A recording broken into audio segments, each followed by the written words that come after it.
შანსის პროვინციაში. პროვინცია, რომელიც 40 მილიონამდე მოსახლეობას ითვლის, არის ერთ-ერთი წამყვანი რეგიონი სოფლის მეურნეობაში მაღალი ტექნოლოგიების გამოყენების მხრიდან და ამ მხრივაც საინტერესო იყო ჩვენთვის ამ რეგიონის გამოცდილებას საუბარი ადგილობრივი პარლამენტის თავმჯდომარესთან, ასევე სიანი ამ რეგიონის დედაქალაქი გახლავთ აბრეშუმის გზის საწყისი წერტილი ისტორიულად და ამ მხრივაც მნიშვნელოვანი არის, ვინაიდან საქართველოს სწორედ როგორც დამაკავშირებელი ჩინეთისა და ევროპის, როგორც ერთ-ერთი მთავარი რგოლი აბრეშუმის გზის გზაზე არის დაინტერესებული, რომ ქონდეს ძალიან მჭიდრო ურთიერთობები ჩვენს კოლეგებთან ჩინეთში. ბატონ შალა, სხვა მიმდინარე პოლიტიკურ საკითხებზეც კითხავთ, გუშინ პრემიერ-მინისტრმა ევროსტრუქტურების ხელმძღვანელებს ღია წერილი გაუგზავნა. რა მოლოდინი გაქვთ? შეიძლება თუ არა, რომ მაგალითად კოპენჰაგენის შემთხვევამ დაასრულოს საქართველოს მიმართ ის მიდგომა, რომელიც ევროსტრუქტურებს აქვს, გულისხმობ ყველაფერზე მუდმივ κρიტიკას. როგორი გონიათ, რა შედეგი ექნება ამ ღია წერილს? ნახოთ, მე ვისურვებდი, რომ სერიოზულად მიუდგნენ ადამიანის უფლებების მდგომარეობას ევროკავშირში ბრიუსელის ჩინოვნიკები, ვინაიდან ჩვენ ხედავთ და არა მხოლოდ ჩვენ, ამერიკის შეერთებული შტატებისგანაც მიიღეს კიდევ უფრო მწვავე კრიტიკა. ხედავთ, რომ დღითი დღე უარესდება ადამიანის უფლებების მდგომარეობა ევროკავშირში, რაც ეხება გამოხატვის თავისუფლებას და კოპენჰაგენი ეს არ არის ცალკეული გამონაკლისი, ჩვენ იგივე სურათები ვიხილეთ ბერლინში, პარიზში, სხვა დედაქალაქებში მშვიდობიანი მიტინგების დარბევის დროს. კოპენჰაგენში ეს განსაკუთრებული ბრუტალურობა იყო ჩვენ რაც ვიხილეთ, ოდესაც ხელკეტებით და ძაღლებით დაარბიეს მშვიდობიანი დემონსტრანტები, მაშინ ოდესაც არანაირი საფრთხე სიხარავისთვის არ წარმოადგენდნენ და ნახეთ ჩვენ რომ მათ შორის როგორც ჩანს დანის პოლიცია არ აპირებს რომ გამოიძიოს ეს დარბევა და მნიშვნელოვანი არის სწორედ ის რომ გამოძიებული იქნეს და დამნაშავეები დასჯილიყოს. მე აქვე კიდევ ერთხელ გავიხსენებ ერთ საკითხს, რომელზეც მე ადრეს მისაუბრე, რაც დანიას შეეხება, ეს არ არის დანიის შემთხვევაშიც გამონაკლისი ადამიანის უფლებების მხრივ. დანიას ძალიან მძიმე ისტორია აქვს ადამიანის უფლებების დარღვევისა. 10 წლეულების განმავლობაში 90-იანი წლების ჩათვლით იცით რომ გრენლანდიის მოსახლეობის, ქალი მოსახლეობის ნახევარის იძულებით და მოტყუებით სტერილიზაცია განახორციელა დანიის ხელისუფლებამ, მაშინ როდესაც იყო ევროკავშირის წევრი უკვე დანია. გარდა ამისა აწყობდა სოციალურ ექსპერიმენტებს გრენლანდია ბავშვებზე, რომელსაც იტაცებდნენ მათი ოჯახებიდან, გამოჰყავდათ და უგზავნდნენ საკუთარ მშობლიურ ენაზე საუბარს და სოციალური ექსპერიმენტი იყო, რომ აღეზარდათ ჭეშმარიტ დანიელ მოქალაქეებად. არც ერთი მთელი ეს სისტემა, რომელიც შეფასებული იქნა ასევე როგორც გენოციდი ზოგიერთი გრენლანდიელი პოლიტიკოსის მხრიდანაც, არ არის გამოძიებული დღემდე, არავინ არ არის დასჯილი გენოციდიდან გათანაბრებული ამ დანაშაულის ადამიანობის წინააღმდეგ ამ დანაშაულის გამო დანიაში. და სამწუხარო არის, როდესაც შემდეგ ასეთი ქვეყნიდან წარმომადგენლები შემდეგ სხვებს ესაუბრებიან ხოლმე რაიმე სტანდარტებზე. და ბოლოს ჩვენ უნდა გავითავისუფლოთ თავი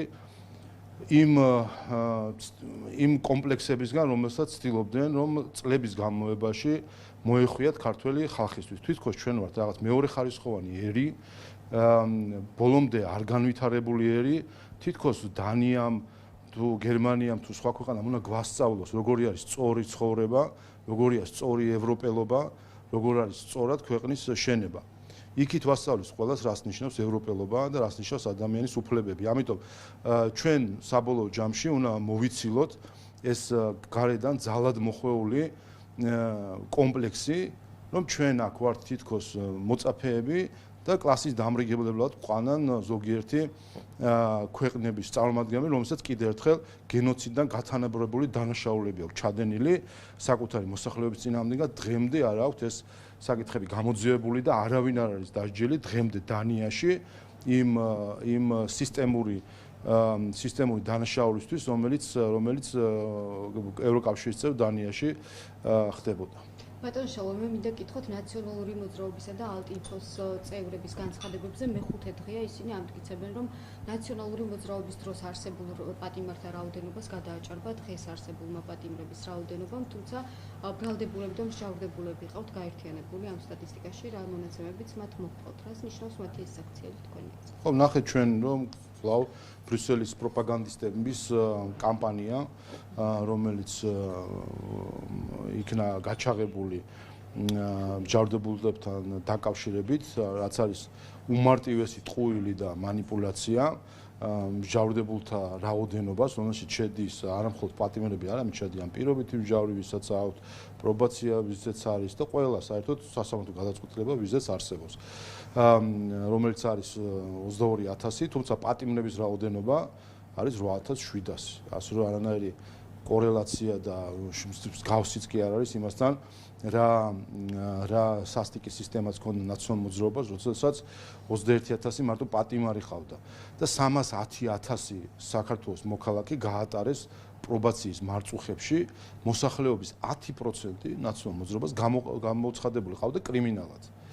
ასე რომ ისინი ვინც სწორედ ამ კრიმინალურ რეჟიმის მეხუთბეები, წარმომადგენლები და გულშემატკივრები არიან, იმის გამო რომ ახლა ცდილობენ რაღაცნაირად თავის დამკვიდრებას, ასეთ манипуляციას ავრცელებენ. მაგრამ კიდევ ერთხელ დააკვირდით, რომ ამ დეზინფორმაციის გავრცელებაში კოორდინირებულად ჩართული იყო ბრიუსელის ყველა პროპაგანდისტული მედია თუ პროპაგანდისტი აქტივისტი. ბატონ შალო, ოპოზიციაში არსებულ დაპირისპირებაზე უნდა გითხოთ, გავრცელებული ინფორმაციით, 2 დღის წინ ალიანსი ხონდა შეხვედრა აქციის მოსამზადებელ ღონისძიებებთან დაკავშირებით, რომელსაც ნაციონალური მოძრაობა არ დასწრებია, აი როგორ აფასებთ და 26 მაისთან დაკავშირებით რა რესურს ხედავთ მათში?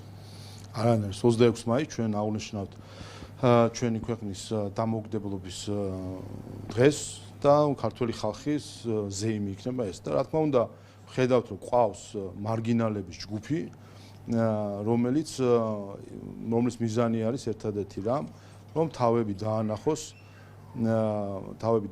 თავის პატრონებს ასე რომ ეს დანახების პოლიტიკა რომელიც მათ აქვს შეუძლიათ ასე აწარმოონ და იყვნენ თავის დამკვეთებთან ამ ურთიერთობაში ქართული ხალხი აღნიშნავს დამოუკიდებლობის დღეს და იქ იქნება ქართული ხალხი დამოუკიდებლობის დღის აღსანიშნავად როგორც არის ყველა დიდ დღესასწაულზე და ყველა დიდ მოვლენაზე ჩვენს ქვეყანაში და ხედავთ რომ ეს მარგინალური ჯგუფი პოლიტიკოსებისა თუ აქტივისტებისა მხოლოდ ერთი რამით არის დაინტერესებული რომ რაიმენაირად ასიამოვნონ უცხოელებს რომელიც მათ დაკვეთებს აძლევენ. ბატონ შალომ მთავრობის ახალი ინიციატივაზე უნდა გითხოთ ასევე სიძულვილის კამპანიის წინააღმდეგ გვაინტერესებს რა პოზიცია გაქვთ თქვენ ამ საკითხთან დაკავშირებით? მნიშვნელოვანი არის და სულად მისასალმებელია იცით რომ კანონმდებლობა უკვე გარკვეული პერიოდია რაც საქართველოს პარლამენტმა მოიყვანა შესაბამისობაში იმ სტანდარტებთან რომელიც უნდა არსებობდეს დემოკრატიულ სახელმწიფოში რომელიც არ უშვებს მათ შორის სიძულვილის ენას ასე რომ კანონმდებლობა არის სათანადო დონეზე მნიშვნელოვანი არის რომ აღსრულებაც იყოს აქტიური და ამ მხრივ მისასალმებელია რომ შენსაკითხის სამინისტრომ გადაწყვიტა პროაქტიულად მიუდგეს ამ საკითხს შექმნა სპეციალური დანაყოფი რომელიც დაკავდება იმით რომ აღმოიფხვრას ის ცდილობები ვარძლის და ასე ვთქვათ ტრობის დათესვისა რომელიც სინამდვილეში რომლის მიზანიც სინამდვილეში აქვს სიძულვილის ენას საქართველოში. აქვე კიდევ ერთხელ ვიტყვი რომ ეს ყველაფერი ჩვენ თუ დავაკვირდებით არის სრულიად გარედან თავს მოხვეული სიძულვილის კამპანიები შეგახსენებ და მათ შორის აი გუშინი იყო ზუსტად სტრასბურგის სასამართლოს გადაწყვეტილება რომელმაც საბოლოო ჯამში ბეჭედი დაუშვა საქართველოს ხელისუფლების პოლიტიკას და სრული მხარდაჭერა არის ამ გადაწყვეტილებით ამ პოლიტიკის მიმართ და შეგახსენებთ ასე ხება საქმე ეხება 2022 წელს ერთ-ერთი მორიგი აქტივისტის მიერ პირდაპირ შეურაცხყოფას უშვერი სიტყვებით პოლიტიკოსების თუ საჯარო მოხელეების რის გამოც მათ დაიკისრა ჯარიმა. და ეს საქმე სტრასბურგში წაიღო საქართველოს ახალგაზრდა იურისტთა ასოციაციამ. მისგან ფინანსდება საია, ევროკავშირისგან ფინანსდება. ანუ წაიღო საიამ სტრასბურგში და ამტკიცებდა, რომ ადამიანისთვის დედის გინება არ არის ჩვეულებრივი დემოკრატიისთვის დამახასიათებელი, ასე ვთქვათ, მოვლენა და უშუალო სიტყვებით შეურაცხყოფა, სიძულვილის ენა ეს უნდა იყოს ჩვეულებრივი დისკუსიის დემოკრატიული, ასე ვთქვათ, მსჯელობის ნაწილი. ასე რომ ევროკავშირი აფინანსებდა ჩვენთან სიძულვილის ენის როგორც დამკვიდრებას, ისე მის არ აღმოფხვრას, ვინაიდან მცდელობა სწორედ ეს იყო, საიასი ევროკავშირის დაფინანსებით, რომ სტრასბურგის სასამართლოსგან მიეღოთ გადაწყვეტილება, რომ ადამიანის შეურაცხყოფა არის ჩვეულებრივი ნაწილი, ასე ვთქვათ, გამოხატვის თავისუფლებისა და არანაირი რეაქცია ამაზე არ ყოფილიყო და კიდე კარგი, რომ სტრასბურგში კიდევ ერთხელ საქართველომ დაამარცხა ბრიუსელი, რომელიც ცდილობდა რომ ჩვენთან სიძულვილის ენა დაემკვიდრებინა. ასე რომ ეს არის კიდე ერთი მარცხი ბრიუსელის საქართველოსთან და კიდე ერთი გამარჯვება ქართველი ხალხის და კიდე ერთი მხილება, რომ სიძულვილის ენა სულად ითესება ხდება დათესვა გარედან. თქვენ გახსოვთ მათ შორის ელჩები ჩართული სიძულვილის კამპანიაში. შეგახსენებთ გერმანიის ელჩს, რომელიც ფაშისტური პლაკატის და სლოგანის ფონზე პოზირებდა ერთ-ერთ შეხვედრაზე და ამაზე რეაქციაც კი არ აქვს არანაირი. შეგახსენებთ თქვენ იმას, რომ მე არაერთხელ მიმართ ევროკავშირის ელჩს, ორჯერ წერილობით მიმართ ევროკავშირის ელჩს, რომ სიტყვიერად მაინც დაეგმო არა ზოგადად არამედ მის მიერვე დაფინანსებული ადამიანების მხრიდან სიძულვილი ძალადობა ნული რეაქცია. შეგახსენებთ, რომ ევროკავშირის საელჩო არათუ გმობს სიძულვილის ენას, არამედ მათ, ვინც სიძულვილის ენით გამოირჩევა, აჯილდოებს შემდეგ სხვადასხვა პრიზებით და მედიის გურუებად აცხადებს ლამის. ასე რომ ეს საკითხი წარმოადგენს კიდევ ერთხელ არა მხოლოდ ესთეტიკის ან რაღაცა ემოციების საკითხს, ეს არის ეროვნული უსაფრთხოების საკითხი, რომ შეურაცხყოფა სიძულვილის ენა, ზიზღის ენა არ იყოს ნაწილი საზოგადოებრივი თუ პოლიტიკური დისკუსიის დროს როგორც ლექსიკის ნაწილი. ბატონ შავა, 20 მაისიდან დიდ ბრიტანეთში ისევ შესაძლებელი იქნება რუსული ნავთობისგან წარმოებული პროდუქტების, დიზელის და საავიაციო საწვავების იმპორტი.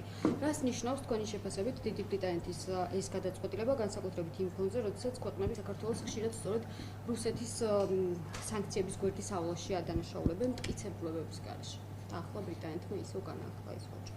ეს ნიშნავს მხოლოდ ერთ რამეს, თუ რამდენად ფარისეველი არის ბრიტანეთის მთავრობა, რომელიც საქართველოსგან პირდაპირ ითხოვდა, რომ საქართველოსში არ შემოსულიყო რუსეთიდან ნავთობპროდუქტები და საზოგადოებას ვეტყვი ერთ ამბავს.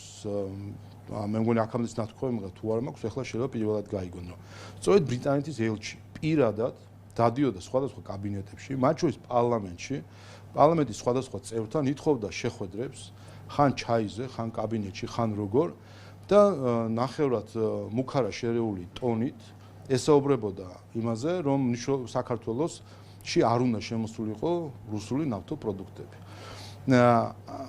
ამაზე როცა ეუბნებოდნენ, რომ კი მაგრამ რა გზით უნდა გააკეთოს ეს საქართველოს გამოდის უნდა სანქცია დააწესოს, დაუწესოს რუსეთს, ვინაიდან სხვანაირად როგორ უნდა შეზღუდოს თავისუფალი ვაჭრობა. საუბრობდა, რომ სანქცია აუცილებელი არ არის, ბიზნესზე ზეწოლა განახორციელეთ, რომ მათ არ შემოიტანოს.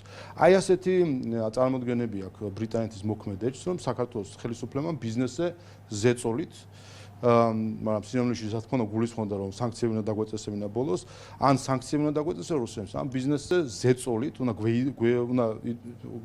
ზეწოლა უნდა მოგვეხდინა ბიზნესისთვის, რომ არ შემოიტანა არ ევაჭრა ისე, როგორც მას სურდა. ეს ერთი. მეორე, როდესაც მას ეუბნებოდნენ, კი, მაგრამ თუ კი არ შემოეს ნავთობპროდუქტები, მაშინ გამოუარეს სხვა ბაზარზე და უნდა მოიძიოს ბიზნესმა ნავთობპროდუქტები, რაც გააძვირებს საქართველოში ბენზინის ფასის გაძვირება გააძვირებს პურის ფასის გაძვირება გააძვირებს სხვა რამეს და საბოლოო ჯამში გაძვირდება ცხოვრება. ამაზე მისი პასუხი იყო, რომ რას იზავ ჩვენს მოქალაქეებსაც გაუძვირდა ცხოვრება, მეც იხდიან და თქვენებაც მეტი გადაიხადონ. ეს არის პირდაპირ ციტატა ბრიტანეთის მოქმედი ელჩის სიტყვებისა. და აი დღეს ვიგებთ ამას, რომ თავად ბრიტანეთმა გააუქმა სანქციები თურმე რუსეთის და რასაც ეძახდნენ, რომ რუსეთთან ვაჭრობა ნიშნავს, რომ მას აძლევს საშუალებას, რომ ტანკები გამოუშვას და შემდეგ უკრაინელებს ესროლოს. აი ტანკებისთვის უნდა ფული მისცეს მათივე ლოგიკით თუ ვიმსჯელებთ რუსეთს. რა არის მორალი ამ ისტორიის? ამ ისტორიის მორალი არის, რომ ბრიტანეთის ელჩს საქართველოს მოსახლეობა ძალიან დიდად არანაღვლებს. მისთვის მნიშვნელოვანია დავალებების შესრულება, მისთვის მნიშვნელოვანია ის, რომ აიძულოს რაღაცა გადაწყვეტილებები, რა დაემართება საქართველოს მოქალაქეს. კორექტულად რომ ვთქვათ, ნაკლებად აღელვებს ბრიტანეთის ელჩს. და მეორე მორალი, ჩვენ რომ მოგვესმინა ბრიტანეთის აი მოქმედი ელჩისთვის, დღეს საქართველოს ამის შედეგად იქნებოდა ამ ესკალაციის შედეგად ალბათ გაწყდებოდა საერთოდ ეკონომიკური კავშირები რუსეთთან. ჩვენ თუ არ შემოვიტანით ნავთობს, ალბათ ისინი იტყოდნენ, რომ მაშინ ჩვენ ემბარგოს დავადებთ თუ დავასანქცირებთ ქართულ ღვინოს და არ შევიტანთ. ჩავარდებოდით ეკონომიკურ კოლაფსში. ეხლა ვიქნებოდით არა 10%-მდე ეკონომიკური ზრდის მაჩვენებლებით, არამედ ვიქნებოდით დანგრეული ეკონომიკა და დღეს ამ ნიუსს წავიკითხავდით ამ დანგრეული ეკონომიკის ხალხი, რომ ბრიტანეთმა უცებ ადგა და მოუხდა სანქციები რუსეთს. აი ესეთი ამორალური არის სამწუხაროდ საერთაშორისო პოლიტიკა და ეს უნდა გავაცნობიოთ და გააცნობი იმათ, რომლებიც გამოდიან და პარლამენტის წინ შევნე ბრიტანეთის დროშებს აფრიალებენ და დაფიქრდნენ, სანამ სხვა ქვეყნის დროშებს გააფრიალებენ, დაფიქრდნენ, რომ შეიძლება იმ ქვეყნის ელჩები, იმ ქვეყნის ხელისუფლებები თლად ზედ გადაყოლილი არ არიან, თუნდაც აი იმ მოქალაქეს, რომელიც საქართველოს პარლამენტის წინ ბრიტანეთის დროშას აფრიალებდა. ასე რომ ეს არის მორალი. ჩვენ თუ ჩვენ თავს არ მივხედეთ, არც ბრიტანეთის ელჩი და არც ბრიტანეთის სხვა რომელიმე წარმომადგენელი თუ სხვა ქვეყნის წარმომადგენელი ჩვენს საზრუნავზე არ იზრუნებს.